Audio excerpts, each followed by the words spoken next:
c'était un peu bizarre. Il vient, il te touche les cheveux et tout. Et le vendeur, il me voit, il me dit, il y a des œufs chez vous en Afrique?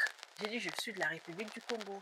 Il me demande, c'est où? C'est en Europe? C'est en Afrique? J'ai dit, c'est en Afrique. Et elle me dit, désolé, on ne sert pas aux Africains.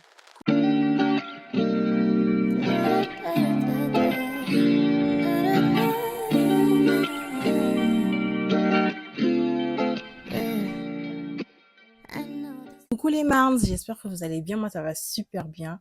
Aujourd'hui je viens pour une nouvelle vidéo, je vais vous parler de mon expérience en Chine. Je parle de mon expérience, de ce que moi j'ai vécu et je ne fais pas une généralité de ce que les autres ont vécu. Je parle de moi, mon expérience. Avant de commencer la vidéo, je vous invite à vous abonner sur ma chaîne. Il faut qu'on atteigne les 1000 abonnés en fait. Je me suis sur Instagram, TikTok, Snapchat aussi. Je vais pas tarder, on va commencer la vidéo. J'ai tout noté dans mon ordinateur pour ne rien oublier. Pourquoi j'ai choisi la Chine?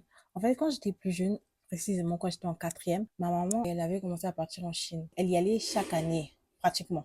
Moi et mes frères, quand elle revenait, elle nous parlait de la Chine, elle nous montrait des photos. Ça devenait comme un rêve pour nous de partir aussi en Chine. Quand j'ai eu mon bac, ma maman a décidé de m'envoyer étudier en Chine. J'étais hyper contente. Et en plus, la Chine, c'est un beau pays, sécurisé et tout ça. Donc, c'est que du bénéfice. Et moi, mes attentes par rapport à la Chine, c'était que j'imaginais, comme je partais étudier là-bas, j'imaginais que ce sera comme aux États-Unis, comme on voit dans les films aux États-Unis, tu vois, non, à l'université. Je pensais qu'il fallait trop être comme chez les Américains et tout. Donc, j'étais vraiment excitée, j'étais trop contente, j'avais trop hâte d'y aller. Comme j'ai grandi au Congo, moi, je n'ai pas directement pensé à comment nous, les Noirs, on est traités là-bas, comment on va être vus là-bas. Non, j'ai pas pensé à ça parce que j'ai grandi dans un environnement où on est tous noirs. Ça n'a jamais traversé mon esprit de comment on sera vu là-bas, à l'étranger. J'avais pas vraiment d'appréhension par rapport à ça, mais j'étais juste vraiment, c'était plus de l'excitation, d'être pressée d'y aller, enfin, d'aller en Chine. Déjà, il faut savoir que je suis partie en Chine avec ma mère. Elle m'a accompagnée en Chine, elle m'a accompagnée jusqu'à dans mon école, jusqu'à dans ma chambre. On est arrivé à Gwangju d'abord. Gwangju, c'est une ville commerciale, donc il y a beaucoup de gens qui viennent là-bas, il y a beaucoup d'étrangers, il y a beaucoup de noirs. Donc, quand je suis arrivée là-bas, je me suis pas sentie dépaysée, je me suis fondue dans la masse. Ils nous voyaient, nous les noirs, ça leur disait rien. Et moi, je me disais que c'était comme ça partout dans la Chine. Moi, je devais aller étudier à Chongqing. Et à Chongqing, c'était totalement différent de ce que j'ai vécu à Gwangju. Pour info, j'étais la première noire arrivée dans mon école. Donc, dans ce district-là, il n'y avait pas de noirs. J'étais genre la première fille noire là-bas. À Chongqing, les regards étaient omniprésents. Les gens s'arrêtaient pour nous regarder. Ils nous prenaient en photo ou en vidéo, en cachette. Il y en a même qui venaient pour me toucher les cheveux. Ça, c'était un peu bizarre. Ils viennent, ils te touchent les cheveux et tout. Vraiment totalement le monde à l'envers par rapport à Gwangju d'où je viens, où on me calculait même pas où j'étais. Je passais inaperçu. Et là, on me regarde, c'est comme si je suis un extraterrestre. Surtout que moi, je suis une introvertie et aussi, j'étais très timide à l'époque. Donc, les regards sur moi, ça me rendait très mal à l'aise. Et là, on me regardait juste parce que je suis noire. Ça me rendait encore plus mal à l'aise. Quand je suis arrivée en Chine aussi, je ne savais même pas parler un seul mot de chinois. Je connaissais rien. Et c'est arrivé là-bas que j'ai appris une phrase. Et cette phrase, c'est Ting Boudong. Ça veut dire je ne comprends pas. Mais avec les Chinois, surtout dans ma ville, enfin, je sais pas, j'imagine que c'est partout.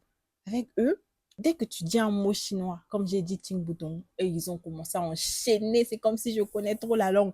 Mais ils m'ont posé 10 000 questions. Je leur répétais la même chose. Ting Boudong, Ting Boudong. Je comprends pas, frère. Pourquoi tu continues à parler? La barrière de la langue, quand même, c'était assez frustrant au début. Mais après, on n'a pas tardé à apprendre le chinois. Genre, nous, les femmes noires, en Chine, on est hyper sexualisées. On est vu comme les femmes qui ont des formes. On est vu comme les femmes qui savent faire au lit. On est vu vraiment, on est sujet de fantasme pour eux. Il m'est arrivé d'avoir eu des propositions inappropriées en échange de l'argent. Donc, le monsieur m'a carrément demandé de coucher avec lui pour de l'argent. Oui. Et même à mon école, une fois, il y a un garçon chinois qui est venu voir mon ami, un Congolais, qui lui a montré ma photo. Et il a dit, la fille là, moi je rêve de me la taper en fait.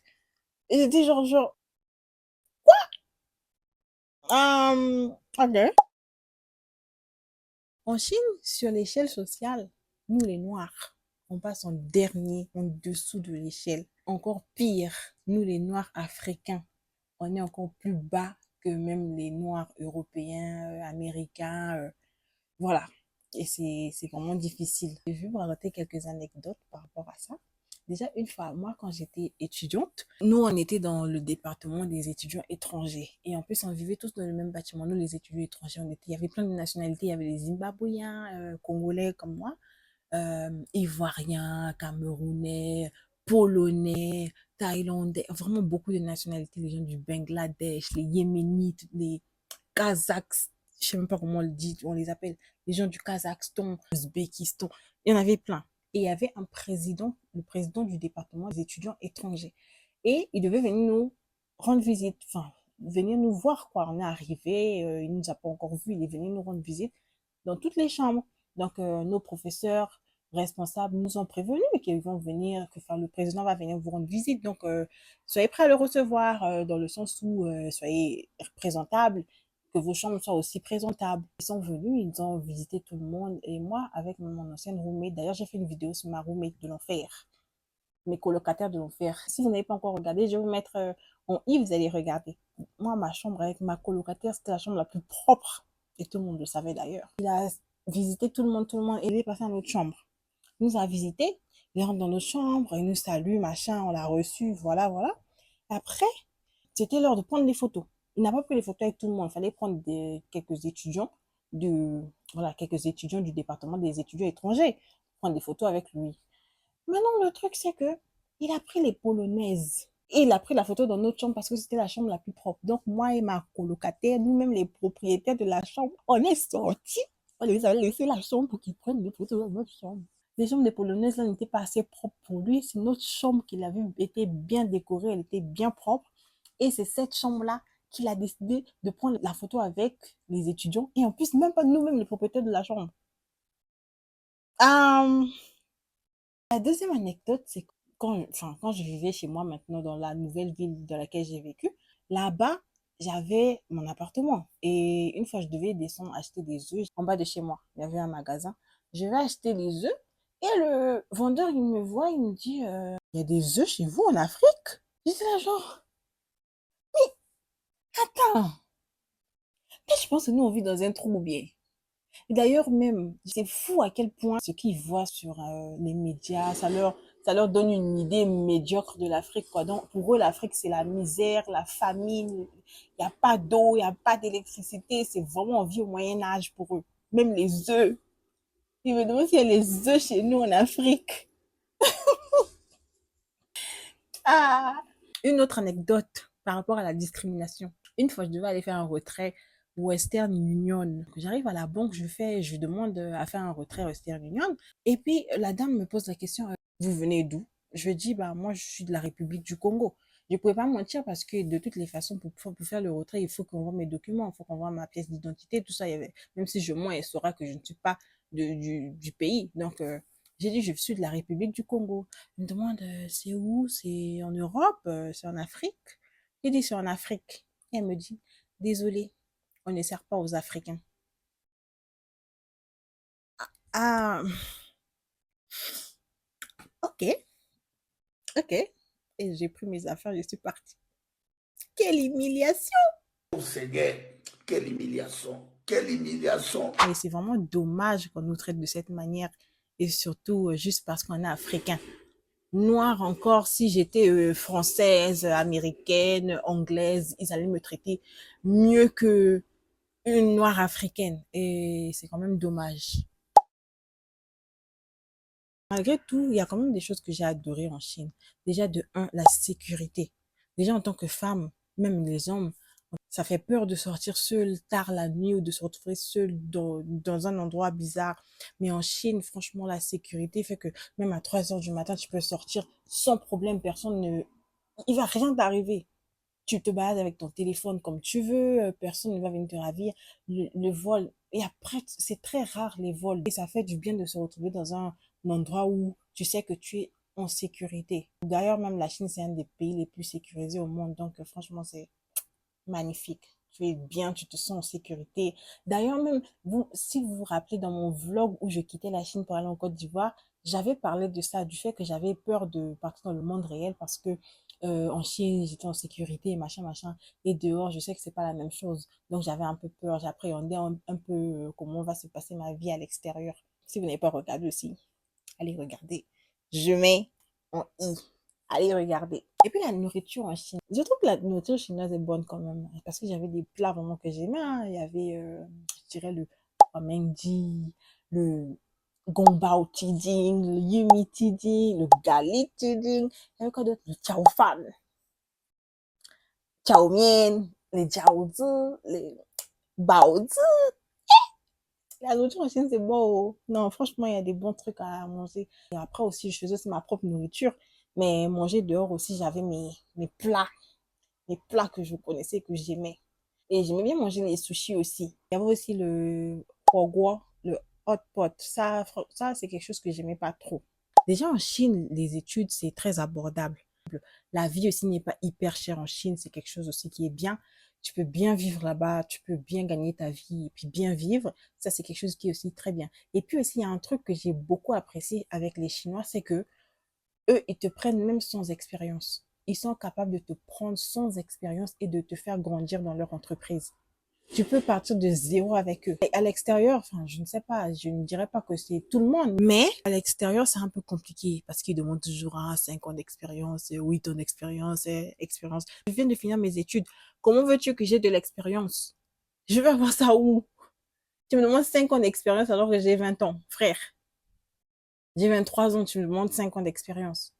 J'ai 25 ans, tu me demandes d'avoir 5 ans d'expérience alors que j'ai fini mes études il y a genre 1, 2 ans.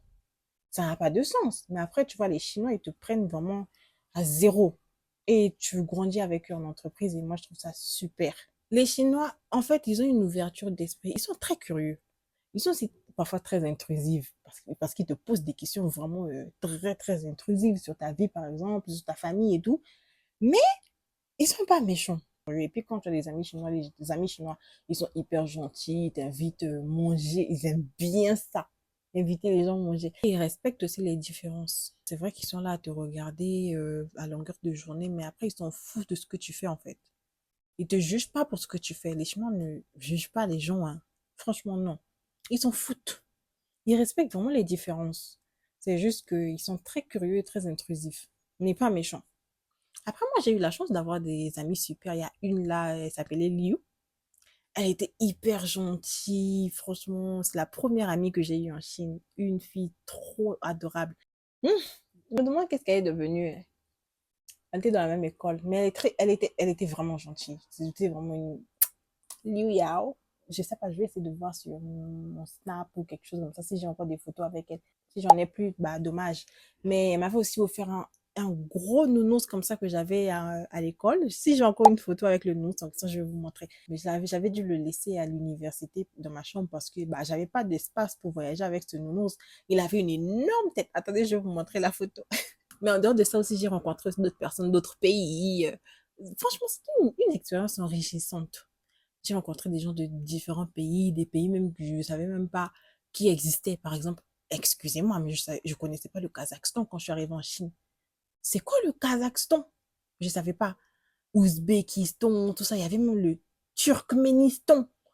Tout ça là, je ne connaissais pas. Mais donc voilà, j'ai eu la chance de me cultiver par rapport à d'autres nationalités qui existent, d'autres cultures.